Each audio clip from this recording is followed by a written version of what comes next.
The United States is kind of a wild place right at this moment. Now, New York has moved to shut down Tesla as political fury is just it's going wild in America. This is what's actually happening.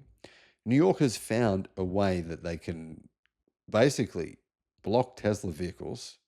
And here's how they plan on doing it. Hello, my friends. Welcome to the channel. It's great to have you with us. I'm Sam Evans. You're watching the Electric Viking. New York State Senator Patricia Fahey, I think that's her name, has introduced a bill that will force Tesla to switch from direct sales to selling through franchise dealers. As you know, Tesla does not have any franchise dealers anywhere in the world. They never have done this.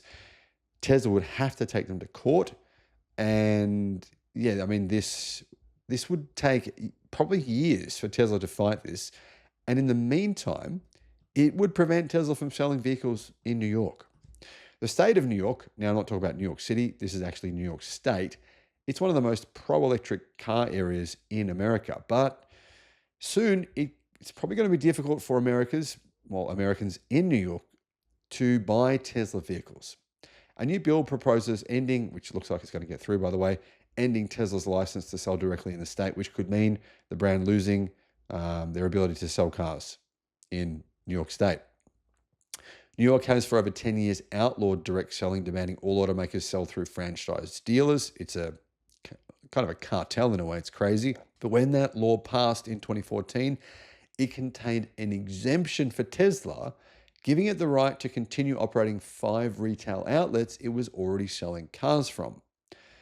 So New York State at that point in time was, I guess you could say, pro-Tesla, and they just let it happen. Lawmakers, though, now want to pull those 5 permits and offer them to other EV companies rivals to Tesla. They say that it's because of the actions of Elon Musk. Now, CarScoop said this: Musk helped bankroll President Trump. New York State Senator Patricia Fahey described Musk to the New York Times as part of an administration that is killing all the grant funding for electric vehicle infrastructure, killing wind energy, killing anything that might address climate change. Unfortunately, even if you are pro-Musk and pro-Tesla, which is fine, everyone's got their own opinions, well, this is kind of true. I mean, it is true that I believe about 13 billion US dollars worth of projects in the green energy sector have been cancelled since the Trump administration came to power. Why should we give Tesla a monopoly, said the co-sponsor of the bill. Now, I fundamentally disagree with her, not on the fact that she doesn't like Elon Musk. That's fine. I don't care if she likes Elon Musk or not. I fundamentally disagree that Tesla even has a monopoly in the first place. That's down to New York State. They should actually just make it, Rivian should be able to sell cars. Anyone who wants to sell freaking cars, not through a dealership, should be able to do this. It's insane. It's insane forcing people to sell through dealerships, stealerships, as many people would call them. Now, in Faye's eyes, because Musk helped bankroll Trump, that means efforts to combat climate change have been derailed. And the Tesla boss, his controversial job-slicing efficiency drive and push to access IRS information with Doge has not endeared himself to New York's lawmakers. So they're kind of in opposition, you might say.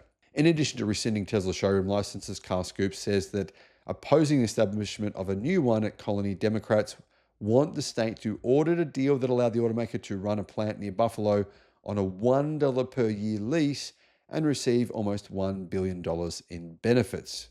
They want the subsidies returned and for those managing the state and city pension funds to get rid of any investments in Tesla.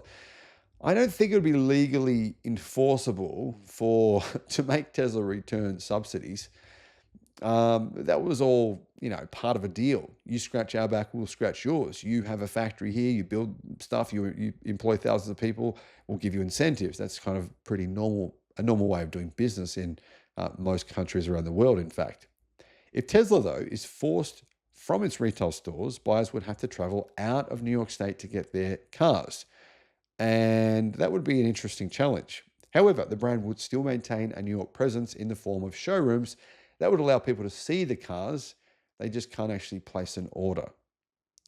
So the 5 stores Tesla currently has would potentially be offered to Lucid, Rivian, and Scout, even though Scout isn't actually around yet. And the other issue here that I see is Lucid and Rivian. Are they still going to be around in 5 years? I don't know. Maybe, maybe not. What do you guys think? What do you guys think about all of this? Let me know in the comments, and I'll see you in the next video. Wow. I mean, just what the hell is going on here? 17 Teslas were set fire to in Rome, in Italy. This is the biggest attack on Europe yet. You know, the crazy thing about all of this is more Teslas have been set fire to in Europe than in the United States. Hello, my friends. Welcome to the channel. Great to have you with us. I'm Sam Evans. You're watching the Electric Viking.